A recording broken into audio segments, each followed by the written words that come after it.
Buenas tardes. Muchísimas gracias por estar esta tarde de jueves 19 aquí con nosotros en el momento en el que estamos celebrando el Día Internacional de los Museos 2022. El día de celebración corresponde al 18, que fue ayer, pero como es costumbre, desde hace años celebramos varias actividades durante los días que coinciden con la celebración del museo. Nuestro deseo sería incluso hacer más y hacer noche del museo como hacen algunos museos, pero tenemos unas condiciones muy limitadas y hacemos todo lo que podemos. En ese sentido, comienzo por destacar la labor de la Asociación de Amigos del Museo Westerdal, que es la que año tras año y ya durante bastantes años hace posible estas actividades relacionadas con los días del museo. Está aquí con nosotros el presidente de la asociación, Pedro Bellido, al que el otro día la Junta de Gobierno del Instituto le tributó un aplauso más que merecido, porque ha llegado un momento en el que él considera que debe producirse un relevo y en los años en los que ya se estaba trabajando y las edades que ahí están, efectivamente hacen factible y deseable esos cambios generacionales. Confiamos que la gente que sustituya al equipo actual lo pueda hacer igual de bien e incluso mejor para que continúen estas actividades en el futuro. Bien, ya una vez dicho esto previo, también indicar que está aquí con nosotros nuestro presidente del Instituto de Estudios Hispánicos, José Cruz, y varios compañeros de junta que también nos acompañan. Paso ya a presentar brevemente a nuestro invitado, este año nuestro conferenciante, que como yo indicaba en una nota que adelanté a través de las redes, en internet, que sinceramente lo considero todo un lujo. Octavio Saya es el comisario de exposiciones y crítico de arte más internacional y más destacado de Canarias en la actualidad, pero no solo en este momento presente, sino a lo largo ya de muchos años viene ostentando esa condición de forma incuestionable. Es por tanto un lujo, un privilegio también, y que hayamos tenido la enorme suerte, puesto que hace muy poquito él residía en Boston, después de muchos años en Estados Unidos, en Nueva York primero, y luego en Boston, a lo largo, si no recuerdo mal, que él me decía cerca de 40 años, que estuvo fuera de Canarias, y ahora pues, ha vuelto, y aunque él sigue trabajando en el arte, quiere llevarlo de otra manera, más tranquila, pero hemos tenido la enorme suerte de congeniar bien, como decimos aquí, y ha aceptado nuestra invitación para que él sea el que lleve el acto principal de este año. Bueno, yo recopilé el currículum de Octavio, pues sería enorme, pero bueno, este ni siquiera está actualizado, puesto que él sigue siendo, como digo, trabajo hasta la actualidad, pero bueno, para que ustedes tengan, y siempre es oportuno decir algo de la persona que presentamos, pues entre las cosas que recogí es que Octavio Saya es director ejecutivo de la Cuban Art Foundation, CAF, desde 2019. Ha sido director de Atlántica, Revista de Arte y Pensamiento, del Centro Atlántico de Arte Moderno CAM de Las Palmas de 2007 a 2019 y comisario asociado del CAM de 2011 a 2015. Es miembro del Consejo Asesor de Performa, la Bienal de Performance de Nueva York, miembro del Comité Científico Artístico del MALBA, Buenos Aires, miembro del Consejo Asesor de NKA, Journal of Contemporary African Art, de Cornell University, Nueva York, consejero editorial de Flassar de Milán y corresponsal de Flassar en Estados Unidos, colaborador de Art Agenda, Flux, Nueva York, Art IT, Tokio, arte al Día Internacional de Miami y también del país, asesor de IT Gallery, software, gestión, galerías y colecciones de arte, miembro de la Corporación de Arte Electrónico para la web Lab 71 en Nueva York. Además, ha sido y es asesor de la Feria de Arte Contemporáneo, Arte Lima, Arte BA o Quintana. O sea, ya fue comisario externo del Museo de Arte Contemporáneo de Castilla y León, MUSAC de León, y miembro de su comité asesor desde su creación hasta 2013. En 1996 fue comisario con Oakway en Westall, que es uno de los temas que él va a tocar hoy, de la amplia muestra Inside African Photography de 1940 hasta el presente para el Guggenheim Museum de Nueva York. También con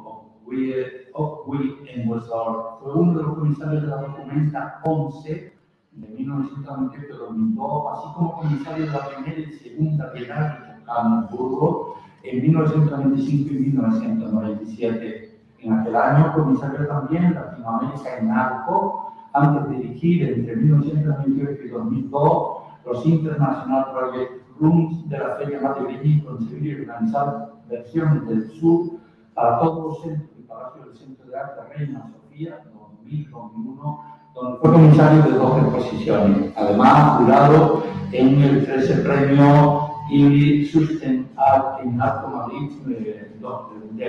Alto Madrid Allende. Ha organizado más de una treintena de exposiciones en museos e instituciones internacionales, incluyendo el Guggenheim Museum de Nueva York, Reina Sofía de Madrid, Museo Luigi Pecci, Prato, Italia, y ha publicado más de 40 libros y catálogos sobre artistas contemporáneos.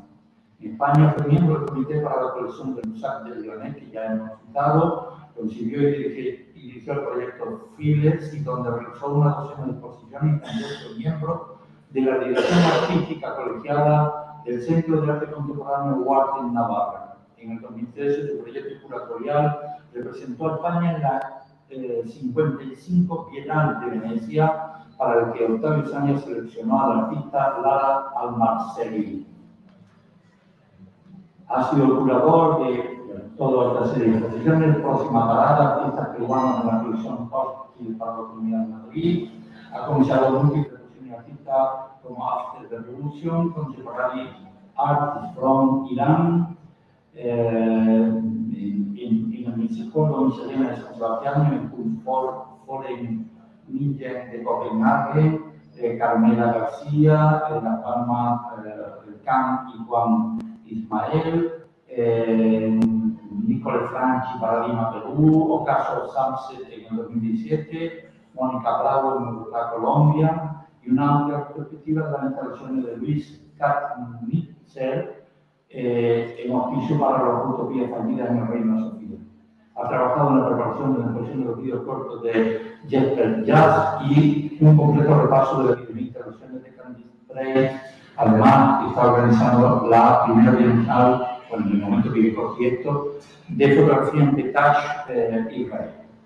En su intervención como motivo del Día Internacional del Museo 2022, que en esta edición lleva por lema The Power of Museum, Octavio nos hablará de su colega y amigo Oakway en Westall, comisario de exposición y crítico de arte como él, además de conservador y poeta. Oakway nació en Calabar, Nigeria, en octubre de 1963. Luego se trasladó a Estados Unidos y allí entra, entre otros, muchos contactos con Octavio, de tal forma que comparten algún comisariado y residió también en San Francisco y en Múnich, en Alemania, falleciendo a la temprana edad de 55 años en 2019. Y el otro tema del que nos hablará Octavio también es de la Sharjah Biennale de los Emiratos Árabes Unidos, con la que tanto Octavio como Oakway en Westall tienen mucho que ver, incluso se vincula directamente. La edición 15ª Bienal de Sharjah 15, que celebra el 30 aniversario de esta Bienal, fue concebida precisamente por Oakway en Westall. Tendrá lugar desde el 7 de febrero hasta el 11 de junio de 2023. Al no poder contar ya con la dirección de Oakway en Westall, será comisariada por Jorge Al-Qasimi director de Shahab Art Foundation, con el apoyo del grupo de trabajo SB15, Salta Bienal de 15, compuesto por 5 curadores y profesores, entre ellos Octavio Saya, en su calidad de curador independiente, crítico de arte y director ejecutivo de la Fundación de Arte Cubano. Bueno, pues de nuevo gracias por su asistencia y Octavio, te dejo que te... Bueno, vaya paliza. En cualquier caso, en principio yo quería haber hablado de los temas que él plantea. Por un lado, para mí esta conferencia es realmente un homenaje a uno de los más importantes colegas que he tenido a lo largo de mi larga carrera, Aukwin Wisor. Y en cuanto a la bienal que estamos preparando para Sharjah en los Emiratos, difícilmente podré hablar de ella, sencillamente porque no tengo los permisos suficientes como para poderle mostrar ni fotografías, ni hablar en detalle de lo que estamos hablando, de lo que estamos creando, porque la Bienal se celebra el próximo febrero y entonces, como ustedes pueden entender, ellos no quieren que yo plantee ningún adelanto sobre la cuestión, sobre todo porque la mayoría de los artistas todavía no han terminado sus obras y de todos modos es un evento muy importante internacionalmente y ya entienden que este no es el momento apropiado para una presentación, aunque sí les adelantaré un poco de lo que estamos haciendo en términos conceptuales, generales, las ideas en las que estamos involucrados. En lo que se refiere al tema principal de esta conversación sobre Aukwin Wisor, yo creo que la única manera de que ustedes puedan entender mi relación con él es volviendo atrás en el tiempo y planteándole exactamente cómo nos conocemos y en qué medida ese encuentro produce luego las exposiciones que ambos creamos juntos para diferentes instituciones internacionales en Estados Unidos y en Alemania. En primer término, para mí es, como realmente digo, un homenaje y para mí es una manera de reconocer que la presencia y el trabajo que yo realicé con él es no solo importante, sino fundamental en el desarrollo de mi pensamiento, en el desarrollo de lo que yo he estado realizando a lo largo de los últimos 30 años. Yo llegué a Nueva York en 1978. Sí, efectivamente, en un mes tengo 68 años. Llegué en el 78 y no fui precisamente para realizar exposiciones. Yo era demasiado joven en aquel momento y todavía me faltaba cierta educación que a mí me interesaba desarrollar y que solo podía haber sido desde y en Nueva York. Me trasladé entonces a Nueva York y empecé a estudiar a un grupo que significaba en ese momento y desde los 60 la verdadera vanguardia radical en el mundo contemporáneo, que era Fluxus. Fluxus era un movimiento, no era un artista, no era un grupo, no era una institución, era un movimiento internacional en el que participaban desde John Cage, americano, hasta artistas como Dick Higgins o gente de Japón, Alemania, Italia, España, etcétera, que conformaron una manera diferente de entender el arte en relación a la vida y una manera diferente de crear arte y replantear el arte desde una perspectiva no comercial y anti-institucional. A mí me interesaba esa perspectiva y fui a estudiar lo que ellos estaban haciendo y tuve la gran fortuna de vincularme con muchos de ellos todavía vivos, como Dick Higgins o Alison Marlowe, sobre los que escribí para diferentes medios españoles. En principio yo iba a Nueva York por 4 años, pero como se me acabó el dinero que yo tenía y no procedo de una familia con fondos como para mantenerme en Nueva York, lo que hice fue que empecé a trabajar para medios españoles. En un momento determinado, a principios de los 80, yo estaba escribiendo para 5 medios españoles, medios de comunicación me refiero, porque en aquel momento España no tenía ningún corresponsal, ni en revistas, ni en prensa cultural en los Estados Unidos. Yo trabajé en principio para Diario 16 como corresponsal cultural, para Cambio 16, para El Paseante, para Sur Express, para Guadalimar, y creo que se me queda alguna en el tintero, pero eran en general 5 o 6 medios sobre los que yo escribía habitualmente. A partir de los 10 años que me mantuve escribiendo sobre el arte contemporáneo en los Estados Unidos y la cultura en general, tuve grandes oportunidades de acercarme a importantes figuras, pero no voy a pararme en esta cuestión porque no se trata de mí, sino de cómo llego a conocer a Oswald Guizot. Después sobre principios de los 90, caigo en la cuenta de que el arte contemporáneo en los Estados Unidos y concretamente en Nueva York, donde yo vivía, que era exactamente la meca y el centro y el poder del arte contemporáneo en aquel momento, me di cuenta de que no se le prestaba ninguna atención y habían grandes lagunas en relación al arte contemporáneo de otros espacios como Asia, África o Latinoamérica. Y entonces, a partir de 1991, con la creación del Centro Atlántico de Arte Moderno de Las Palmas, tuve la oportunidad de hacer mi primera exposición donde incorporé no solo artistas americanos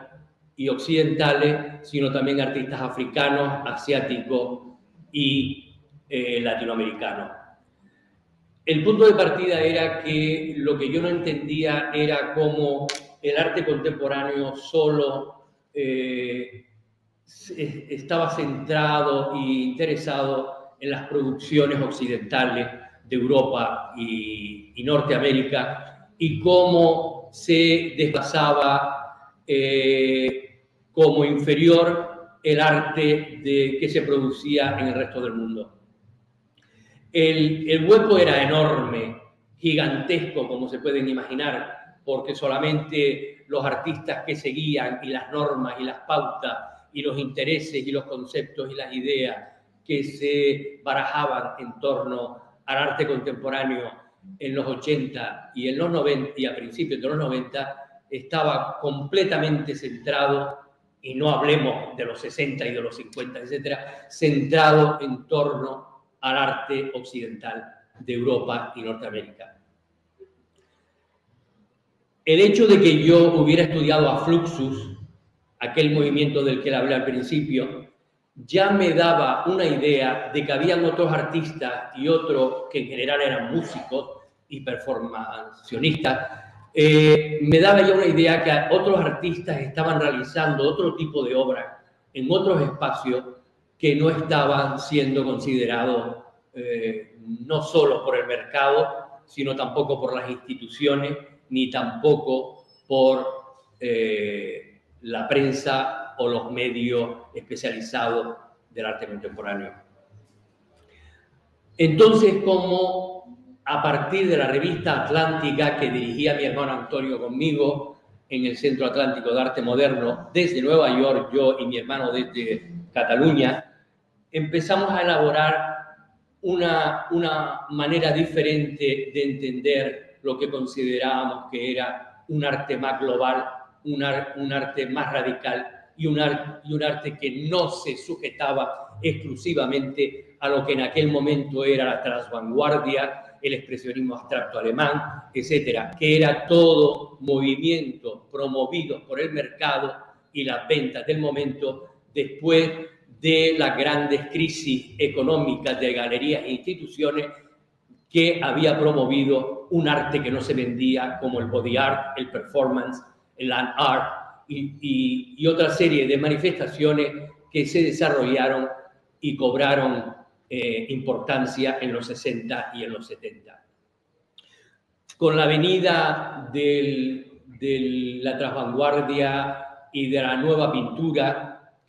y no se olviden que esto se produce precisamente en un momento en el que a nivel internacional se impone la economía neoliberal de Thatcher y Reagan,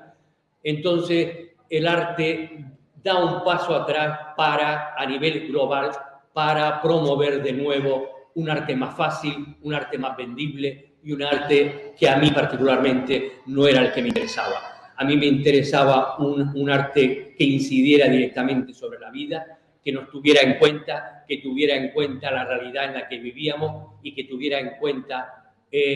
la relación directa que del dadaísmo, pasando por el pop y terminando en Fluxus, desarrollaba una corriente absolutamente diferente del arte decorativo y el arte de los museos. Entonces,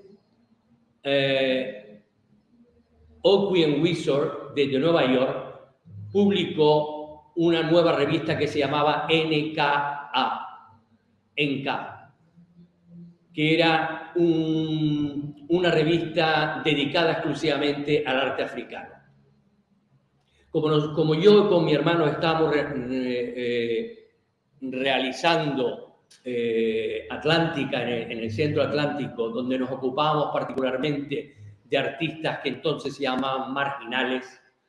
que eran artistas africanos, artistas latinoamericanos y artistas asiáticos, particularmente eran en torno al Atlántico, artistas de Brasil, artistas de Noruega, artistas que vinculaban lo que llamaba Martín Chirino la tricontinentalidad, aunque su entendimiento de la tricontinentalidad era muy diferente del concepto que yo asumía desde una perspectiva cubana, que era a través de la revista La Tricontinentalidad,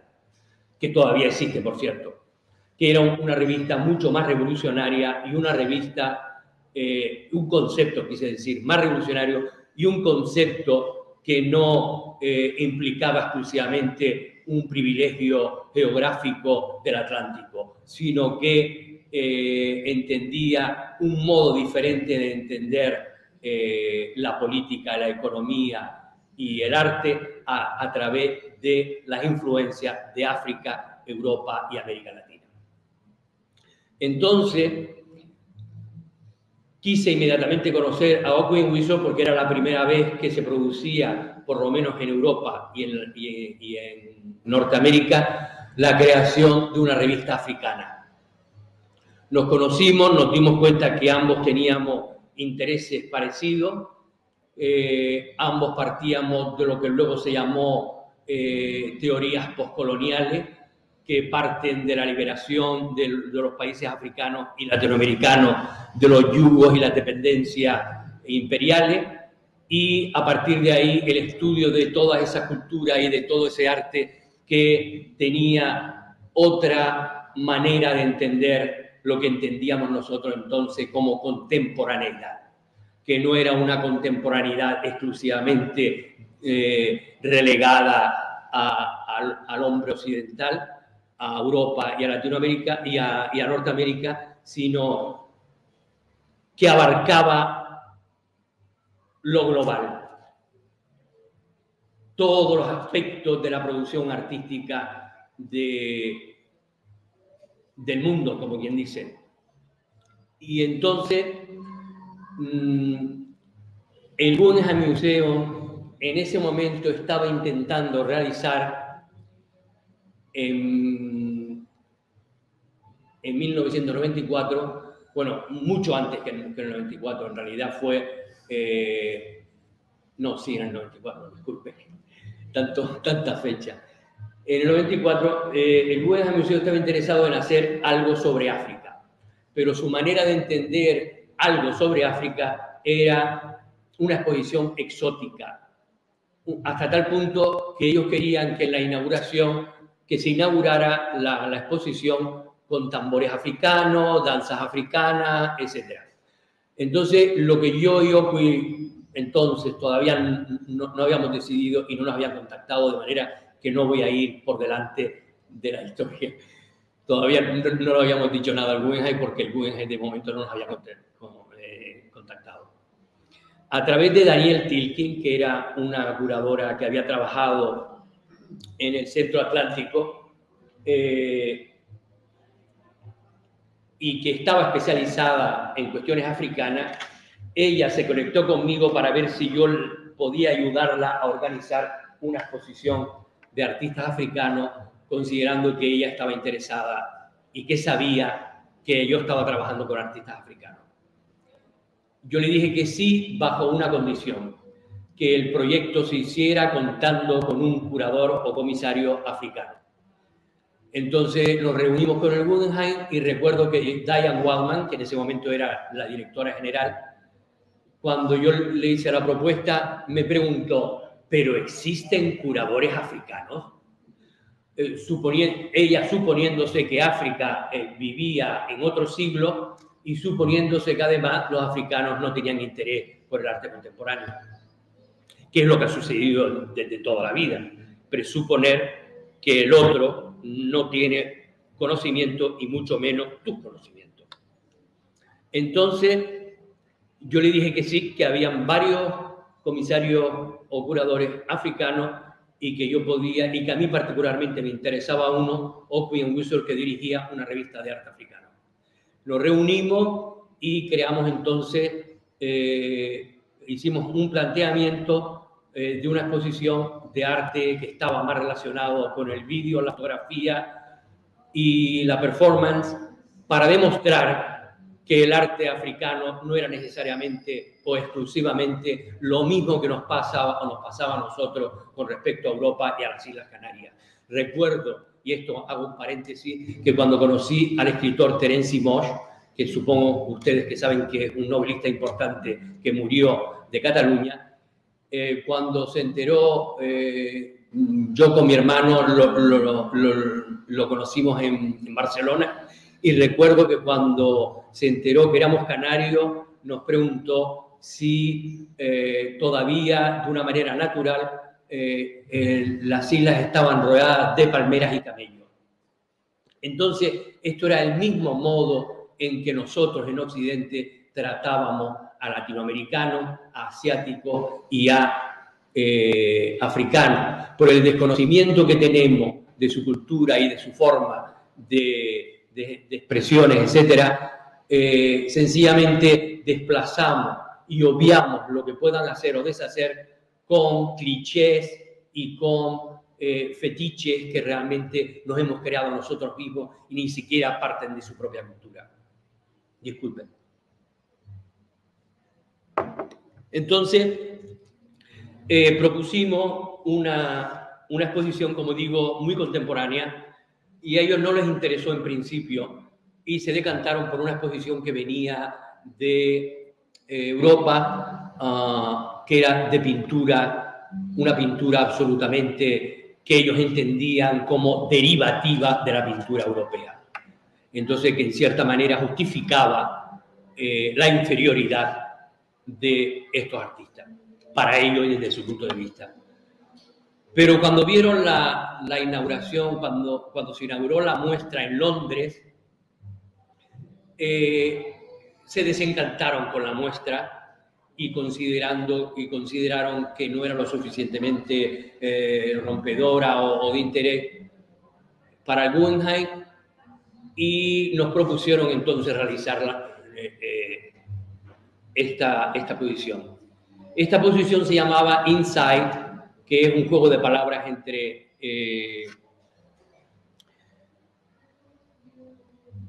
ver y African Photographers 1940 to the Present en el Guggenheim, y éramos 3 curadores, Danielle Tilkin, Oqui Enwisor y yo. Éramos habíamos incluido aproximadamente a 30 artistas y, como les dije, sobre todo privilegiábamos la fotografía, las instalaciones, pero sobre todo la fotografía. El impacto que tuvo aquella exposición fue tan enorme a nivel internacional porque era la primera vez que un museo occidental exponía fotografía africana. En principio porque incluso los conocedores de fotografía occidental no sabían que existía fotografía contemporánea ni tampoco moderna africana. Nosotros indagamos en diferentes países africanos y en diferentes archivos en París y en Berlín diferentes muestras de retratos, documentales, etcétera, etcétera, que demostraban la sofisticación de al menos 30 artistas, fotógrafos y videoartistas africanos. Y a partir de esa muestra, que como digo fue la primera que internacionalmente se produjo en un museo internacional de importancia en el mundo, artistas y fotógrafos como Samuel Fosso, Santu Mofoken, Malik Sidibé, Seydou Keita y Rotimi Fani Kayode hoy son artistas de primer orden y cuyas obras se cotizan tanto como se cotiza la fotografía de otros artistas occidentales.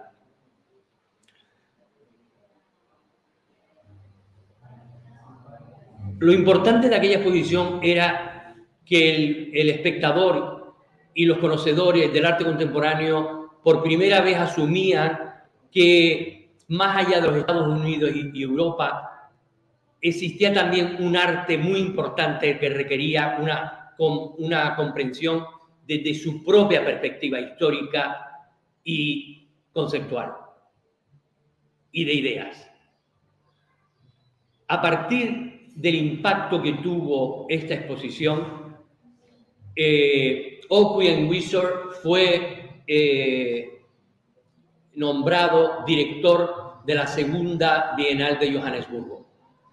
Yo había participado en la primera Bienal de Johannesburgo representando a España.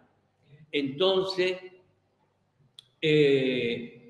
yo elegí a 18 fotógrafos sudafricanos y a 4 artistas españoles. Déjame ver si los recuerdo, pero eran Rogelio López Cuenca, Federico Guzmán, Elena del Rivero y Marta Senés. Y luego 18 fotógrafos sudafricanos. Yo elegí a 18 fotógrafos sudafricanos porque cuando me trasladé a Sudáfrica por otros motivos, que era una reunión de curadores internacionales, 30, fuimos invitados por el gobierno de transición hacia la democracia en Sudáfrica en 1994. No se olviden que fue precisamente la fecha en la que se producen las primeras elecciones democráticas en Sudáfrica y se acaba finalmente con el apartheid sudafricano. Entonces fuimos invitados porque estaban interesados en que curadores internacionales diéramos alguna idea de cómo proceder con el arte contemporáneo que existía en ese momento y los intereses y las instituciones en Sudáfrica. Tuve la gran fortuna de conocer a Mandela, que entonces estaba postulándose para presidente,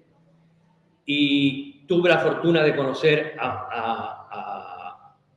muchas personas que entonces eran absolutamente desconocidos, pero que hoy forman parte de la élite internacional del arte contemporáneo.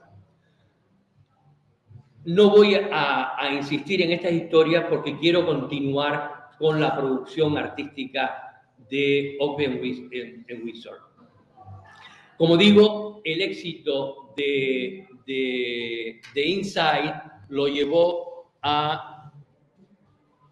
la Bienal de Johannesburgo, que fue en 1997.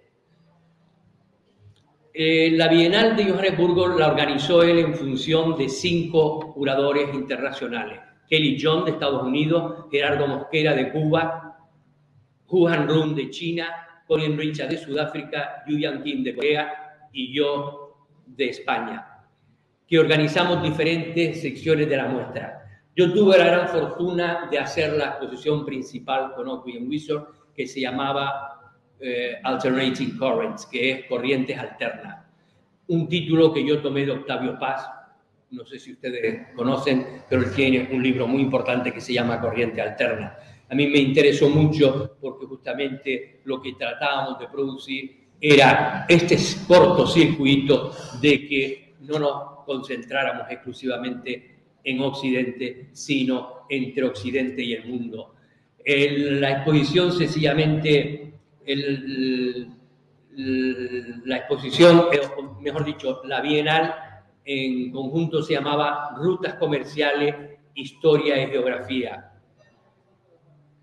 Y con ello insinuábamos lo que se convertiría en la fuerza impulsora de la práctica de los curadores que participamos allí en adelante en nuestra carrera,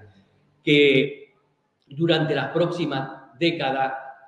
mostramos que la historia del arte estaba indisolublemente unida a las historias de las personas y sus movimientos alrededor del mundo, y por eso lo llamamos rutas comerciales. En aquel momento, 1997, ya estábamos cuestionando las ideas de la globalización, ya estábamos hablando de las teorías postcoloniales, ya estábamos creando diferentes formas de entender la vida contemporánea, y en ese sentido, con 145 artistas de 35 países de todas partes del mundo, por primera vez concentramos a más de 40 artistas africanos en una exposición internacional. Y digo artistas, entre los que se encontraba artistas de norsaharianos, como de Marruecos, Argelia, o subsaharianos, como de Sudán, Kenia, Sudáfrica, etcétera, etcétera. Pero también artistas iraníes, artistas asiáticos, etcétera, etcétera. Como les expliqué anteriormente, había dos curadores internacionales asiáticos, uno de China, Hu Han-run, y otro de Corea, Yu Yang Kim. A partir de esta exposición, yo no volví a trabajar con Oakley hasta el 98, un año después, pero mientras tanto él realizó una exposición muy importante en Alemania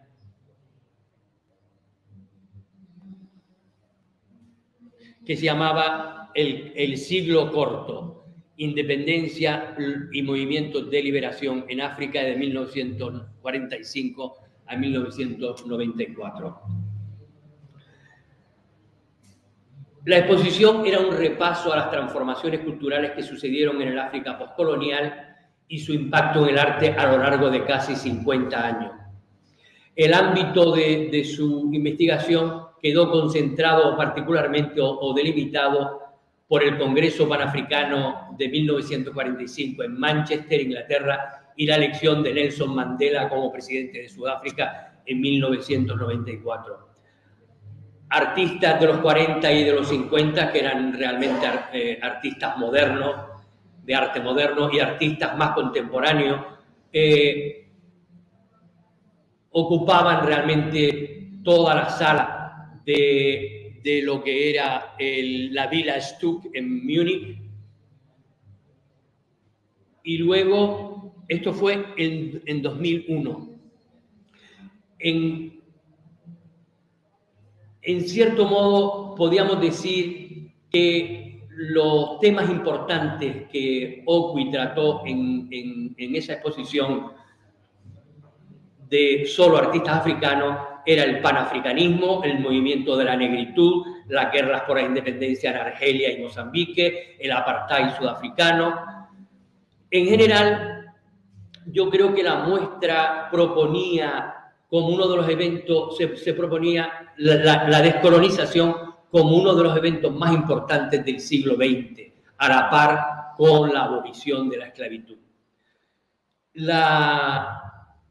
muestra viajó a Nueva York y tuvo también un impacto muy importante. Y en ese punto ya, empezando el nuevo siglo, estábamos viendo que el arte contemporáneo y la visión de los curadores estaba cambiando fundamentalmente, y realmente los prejuicios que teníamos anteriormente en relación a cómo entender el arte y a cómo entender en relación a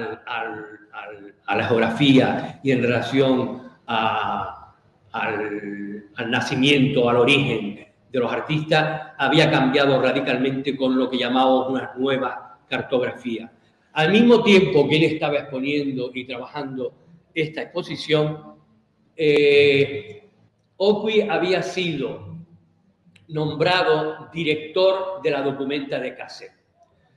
En primer término, la Documenta de Kassel se ha considerado la exposición contemporánea más importante del mundo desde los años 50. Se produce cada 5 años en la ciudad de Kassel, en Alemania,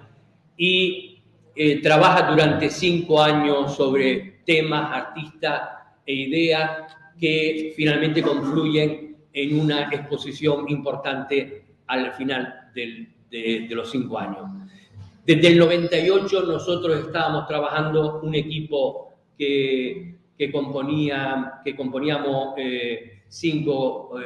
curadores internacionales: Carlos Basualto de Argentina, Ute Metabauer de Alemania, Susan Goethe de los Estados Unidos, Saram Maharaj de la India, Mark Nash de Inglaterra y yo mismo, además de Oqui, conformamos lo que el New York Times y el Wall Street Journal de Nueva York llamaron un punto de inflexión y un terremoto en el mundo del arte. ¿Por qué? Porque realmente planteamos finalmente una manera diferente y una manera que atestiguaba que el mundo estaba cambiando, había cambiado, y sobre todo que nosotros teníamos que cambiar a la hora de entender y de practicar la curaduría y de proyectar el arte internacional, y cómo deberíamos dejar atrás finalmente nuestra manera de entender no solo el arte, sino también la forma en la que estábamos planteándonos la vida y la existencia contemporánea. La exposición en primer término, como digo, se produce a los 5 años, es decir, que se produjo en el 2022. Digo, en el 2002, hace exactamente dentro de un mes, 20 años.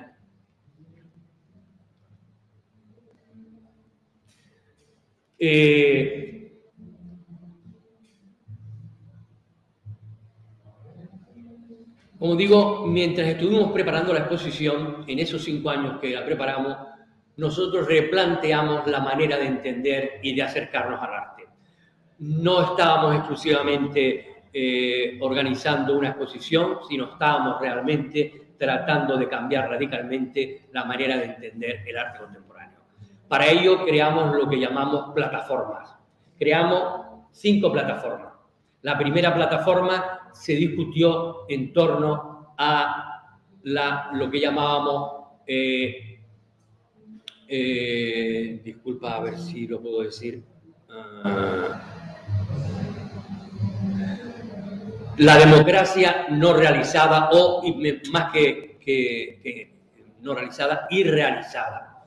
En torno a este tema reunimos a filósofos, sociólogos, etcétera, en Viena, más de 20 personalidades importantes de todo el mundo, para discutir cómo asumir la democracia y cómo entender la democracia. Publicamos un libro en torno a ello y participamos con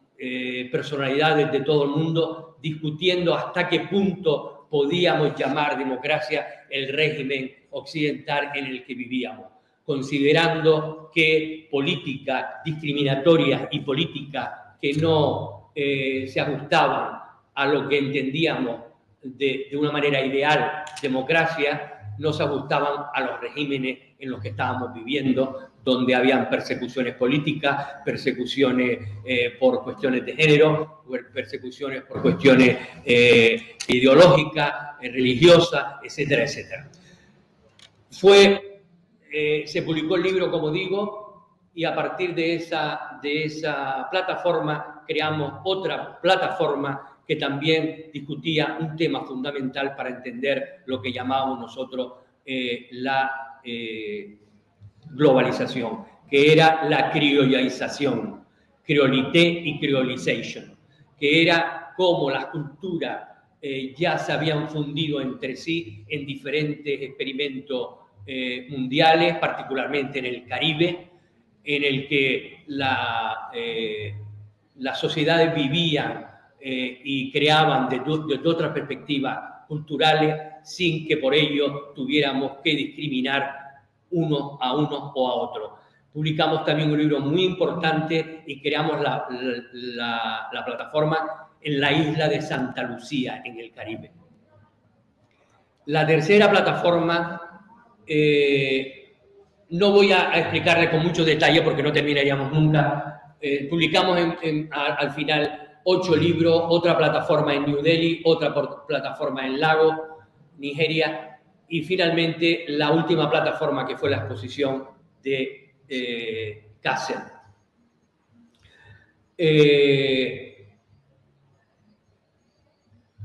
Al otorgar al arte africano, al arte asiático y al arte latinoamericano un escaparate tan destacado, porque realmente la mayoría de artistas de la Documenta 11 no fueron occidentales, sino fueron de todos estos continentes. En Wisol, con el equipo que trabajábamos con él, convirtió a la Documenta y a la multitud de bienales que la extraen en busca de inspiración en un proyecto finalmente global. Todavía la influencia de aquella Documenta sigue impactando en todas las bienales internacionales. Como digo, publicamos 8 tratados que discutíamos todos los puntos sobre los que consideramos que se deben concentrar las discusiones en torno al arte contemporáneo. El arte no es independiente de la vida ni es un elemento autónomo. Forma parte, como forma parte la cocina, como forma parte la construcción y como forma parte los transportes o los viajes, etcétera, etcétera. Todo forma parte de la vida en la que vivimos y por lo tanto el arte también debe asumirse en esos términos y no asumir el arte como algo completamente independiente, sino algo que nos ayude a crear realmente y a mantener una vida o a crear una vida más vivible en la que todos por igual tengamos los mismos beneficios y las mismas obligaciones. Open Wisol luego publicó, organizó otra exposición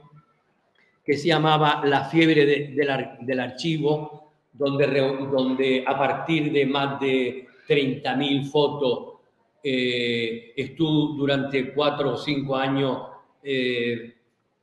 desarrollando hasta qué punto los archivos determinan quiénes somos, hasta qué punto podemos fiarnos de los archivos, hasta qué punto el poder mantiene unos archivos y destruye otros, hasta qué punto la historia que nos contamos son historias reales o historias determinadas por los poderes del momento, etcétera, etcétera. Y en general esa exposición no tuvo en ningún momento ningún miedo de profundizar en las complicadas preguntas académicas que nos hacemos desde la filosofía hasta el arte sobre los archivos. No fue una exposición que tuvo un impacto particularmente importante, pero sí era a nivel académico y a nivel artístico una exposición que tuvo que era importante dentro de las actividades artísticas.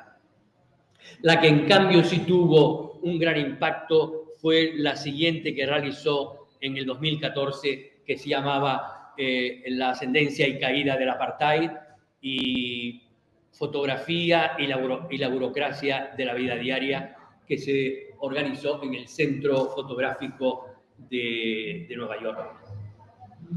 Se seleccionaron unas 500 obras que cuentan la historia de la segregación brutal del país y la privación sistemática de derechos de los sudafricanos negros, comenzando en 1948 y terminando en 1994, el año en el que Nelson Mandela fue elegido presidente.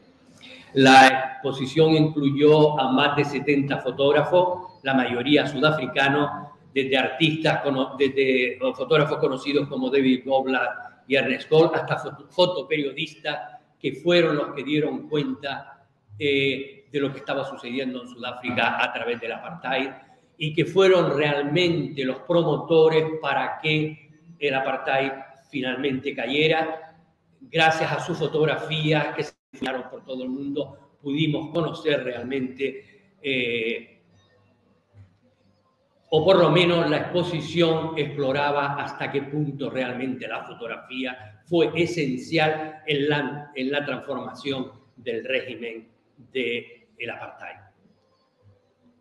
A partir de aquí, Aukwyn Wisor fue nombrado director de la Bienal de Venecia. Solo 2 personas han organizado al mismo tiempo la Documenta de Kassel y la Bienal de Venecia. Uno fue Harald Seaman, también fallecido a principios de la pasada década, y Aukwyn Wisor fue el segundo y el último hasta el momento. Lo que significó entonces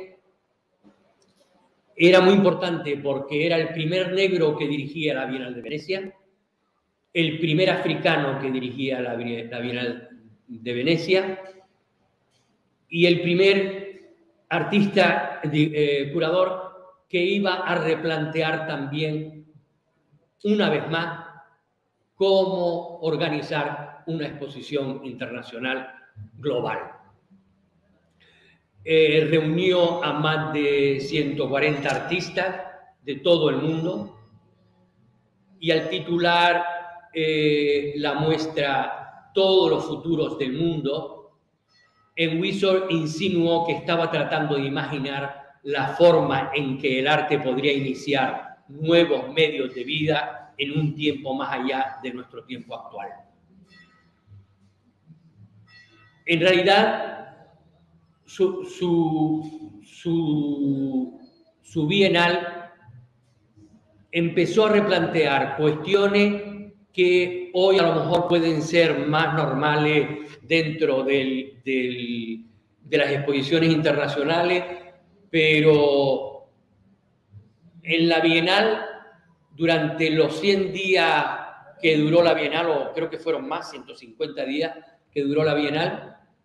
se leyó por completo El Capital de Carlos Marx. Todos los días un señor se levantaba para leer unas páginas del Capital de Carlos Marx. En otro momento habían conciertos de música clásica, en otro momento habían conciertos de música balinesa, en otro momento habían mesas redondas que discutían temas actuales, en algún momento se introducían cuestiones políticas que nos preocuparon a todos, etcétera, etcétera, etcétera, en cierto modo para hacernos entender que el arte y la vida forman parte o son parte de una misma ecuación y que una sin la otra no tienen el mismo sentido o no tienen el sentido que deben tener. Finalmente, antes de morir, Aukwyn Wisor organizó lo que para mí es su exposición más importante.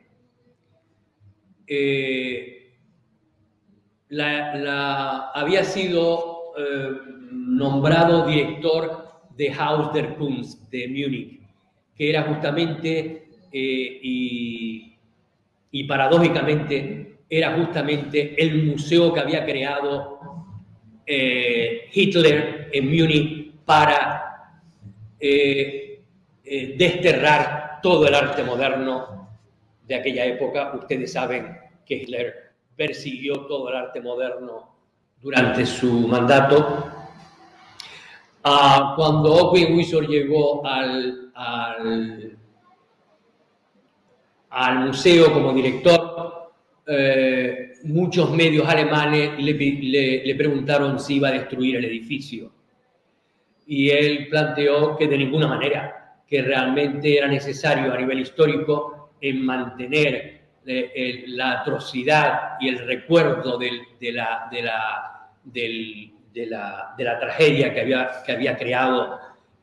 inigualable en la historia contemporánea y moderna, que había creado Hitler, y que justamente lo que él consideraba más subversivo que nada era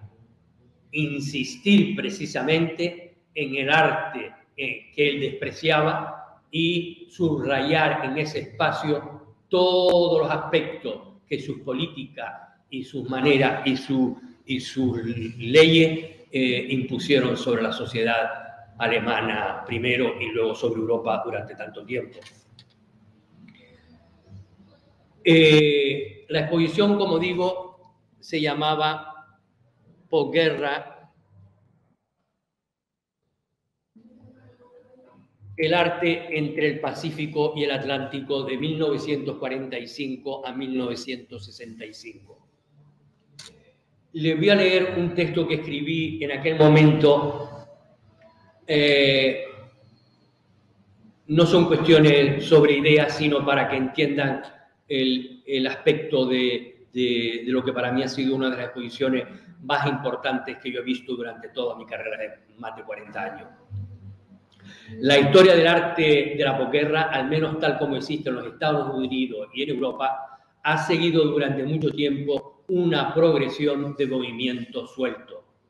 Primero el expresionismo abstracto dio paso a los happenings y a otros experimentos de la vanguardia como el body art, etcétera, que luego llevaron al pop, a Fluxus, al minimalismo y al conceptualismo. Post-war, una gran propuesta que en Wisor coordinó con la curadora Katy Siegel, propuso una trayectoria completamente nueva que colocó estos movimientos junto a los que tienen lugar en todos los rincones del mundo. Artistas del movimiento neoconcretista de Brasil compartieron espacio con las vanguardias de Butai de Japón, figuras menos conocidas en Occidente como Valente Marangatana, Wen Ya, Iva Diagne, Sindoedoroso Sujonono, fueron puestas en pie de igualdad con gigantes como Jasper Johns, Andy Warhol o Jack Whitten. La muestra y su enorme catálogo de 800 páginas efectivamente abrió un agujero en el continuo de la historia del arte, mostrando que un enfoque miope en los Estados Unidos y Europa no sería suficiente para retratar una imagen completa del arte extraño e innovador producido en las 2 décadas posteriores a la Segunda Guerra Mundial. Mientras las instituciones más importantes de Occidente, desde el Museo de Arte Moderno de Nueva York hasta la Tate Modern Gallery, luchan por ofrecer una visión global del arte moderno y contemporáneo, las lecciones de esta exposición todavía siguen vivas. A partir de esta exposición, no se olviden que la Tate Gallery de Londres recolocó toda su colección, la replanteó desde otra perspectiva. ¿Cómo o por qué? Sencillamente para replantear y para revisar la manera tan miope con la que estamos viendo el arte contemporáneo. Desgraciadamente, a partir de aquí, poco después de la inauguración de la exposición, Oqui fallece en Múnich de un cáncer incurable de sangre y, sin embargo, deja muchos textos y muchos libros por publicar, y entre ellos una serie de apuntes sobre la Bienal de Sharjah en los Emiratos Árabes. Yo he participado en varias ocasiones en la Bienal como jurado, en la Bienal de Sharjah como jurado, y he participado también en conferencias. Pero en esta ocasión la Bienal me llamó porque consideraba que debería reunir a los curadores, disculpen, que trabajaron durante mayor tiempo con OCWI para realizar las ideas que él dejó pendientes. Entonces, en el próximo año hemos estado trabajando ya durante 2 años y medio, 3 años y medio, y se suponía que la Bienal se iba a inaugurar este año en febrero, pero por el COVID no pudimos hacer ciertos viajes, no pudimos reunirnos entre nosotros, no pudimos discutir varias cuestiones que necesitaban de nuestra presencia, y entonces se pospuso para el 2023 y la Bienal se abrirá en la segunda semana de febrero en Sharjah en el 23. OCWI dejó, como digo,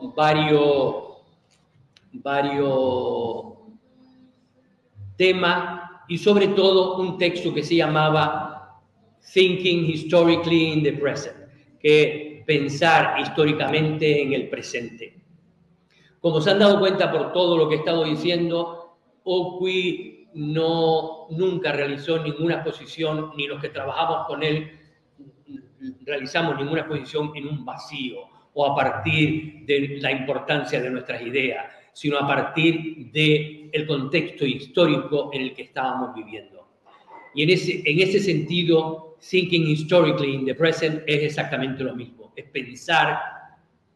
históricamente el presente en el que estamos viviendo, no desplazado ni al margen de la historia, sino insertar justamente en la historia la situación en la que estamos viviendo, que no es ni anómala ni diferente a los procesos históricos que hemos estado viviendo y desarrollando en el siglo XX, que fue seguramente el siglo más catastrófico en la historia humana, y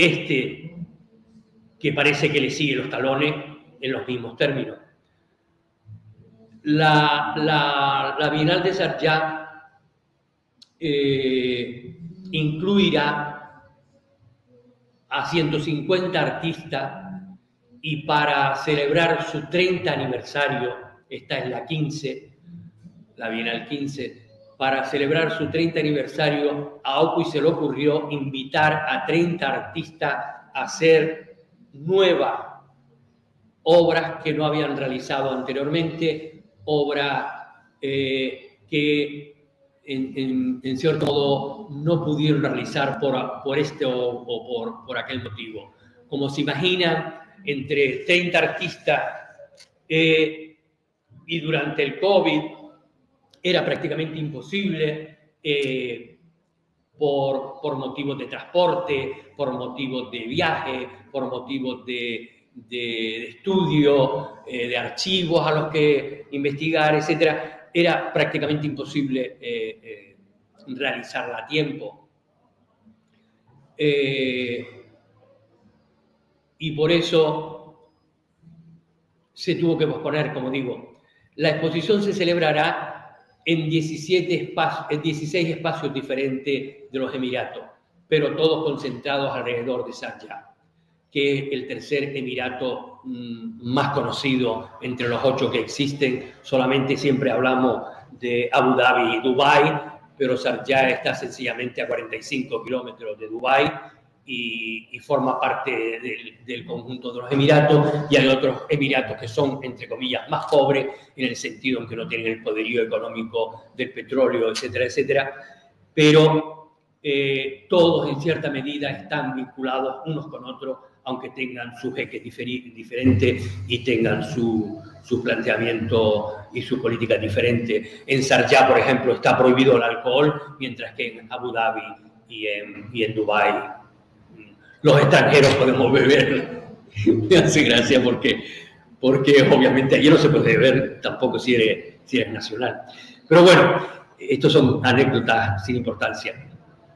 en línea con este marco de 30 obras inéditas. Estos artistas son los que van a presentar por primera vez nuevas propuestas, que son Jonah Confra, Caderatia, Sami Balogi, María Magdalena Campos Pons, Carolina Caicedo, Destiny Deacon, Mancia de Aguara, Coco Fusco, Hassan Hayya, Mona Hatun, Lubaina Himid, Isaac Julian, Amar Kanuar, Bukra Khalili, Mohamed Ibrahim Mahama, Kerry James Marshall, Steve McQueen, Amagul Melimbayeva, Aline Mota, Wanwei Chimutu, Filipa Reno, Doris Salcedo, Bernie Sirle, Yinka Shonibare, Vivian Sundaran, Fátima Tugar, Hanra Wahid, Bárbara Walker, Nari Ward y Karima Ewins. Porque estos artistas, en realidad estos son artistas, los 30 artistas que nosotros seleccionamos, el grupo de curadores que conforman esta bienal, que además de Hural Kazimi, que es la directora general de la Fundación Sharjah Foundation y del Museo Africano de Sharjah, como digo, Hural Kazimi ha creado un grupo en el que se compone de Tarek Abu El Fatou, un curador independiente de los Emiratos, Ute Metabauer, que también había trabajado ya con Okwi, que es profesora y directora del NTU de Singapur, Salah Hassan, que es profesor e historiador de la Universidad de Cornell en los Estados Unidos y también director del Instituto de África de Sharjah, Chika Okeke Aguru, que es profesor e historiador de la Universidad de Princeton, y yo como curador independiente. Como les decía, elegimos a estos artistas porque habían trabajado en más de una ocasión con Okwi. Okwi, como ya han visto a través de su carrera, que aunque más o menos corta, ha sido absolutamente prolija y realmente abarca lo que ningún curador contemporáneo ha podido abarcar hasta la fecha. Él trabajó con más de 1000 artistas en todo el mundo. Y entonces, estos son como llamamos, las comisiones específicas que se van a realizar en Sharjah, pero en su conjunto habrá más de, creo que aproximadamente 200 artistas participarán en la Bienal 15 de Sharjah. Por lo menos entre 150 y 200 artistas. La lista ha sido publicada recientemente en los medios de comunicación, por lo menos en los Estados Unidos, y se puede acceder a través de los medios de la web. Y yo desde ahora me gustaría invitarlos a que no se pierdan esta oportunidad que se celebrará entre el 7 de febrero y el 5 de junio del 23 y con los eventos principales programados para el 7 al 12 de febrero.